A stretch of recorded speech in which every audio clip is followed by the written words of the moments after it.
Back in the book segment tonight, Reality Check. This evening, a story about good and evil that you should know about. In 1999, Alexa Brancini was a freshman at Boston University, on campus just 2 weeks when she was brutally raped in a dormitory. Abdel Akuk, a Moroccan citizen working outside of Boston, was arrested, subsequently convicted of the crime. He's now serving 40 years in prison. But to get that conviction, Alexa and her family went through hell, as defense attorneys delayed and used terrible tactics on Alexa, trying to prove the rape was consensual.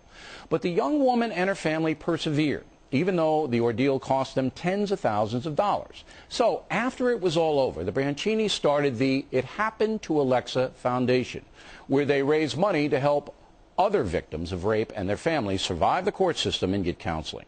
Alexa herself is working on achieving a PhD in criminology, the family turning their suffering into help for others.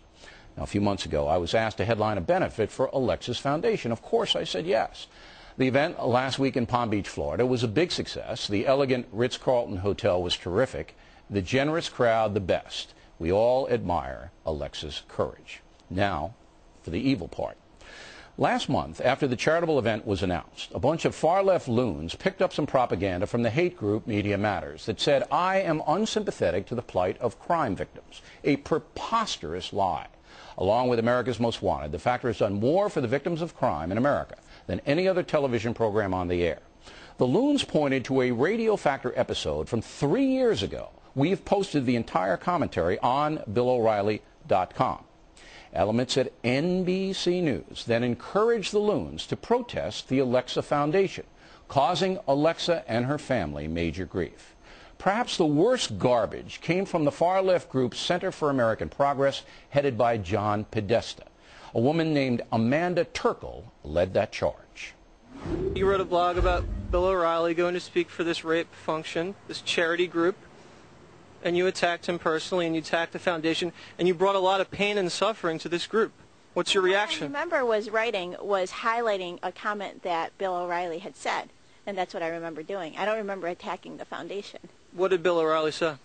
I can't remember exactly what he had said because it was a while ago, but I remember it was something having to do with, he had talked about a rape victim in a derogatory way that seemed to place the blame for the rape on the victim. Did you actually ever hear the Radio Factor segment in question? Yes. You did hear it? There's audio online. So what was the Mel Gibson component to Bill's analysis? I don't believe I highlighted the Mel Gibson component. Do you know what the Mel Gibson component was? No. Why not? Because I didn't highlight it. Because you didn't hear it, did you? Because you're just dishonest. I listened to the portion that I highlighted. You didn't hear the entire thing, you don't know the context, and you owe everybody an apology because you brought a lot of pain and suffering to this rape victim and this foundation and her family. Well, Ms. Turkle is certainly a villain. She was obviously used by NBC News, and that brings us to the man behind the curtain. For years, NBC President Jeff Zucker has been paying character assassination to lie and distort the truth under the banner of NBC News. Zucker is the guy who hires the hate, the executive who allows NBC's airwaves to harm innocent people.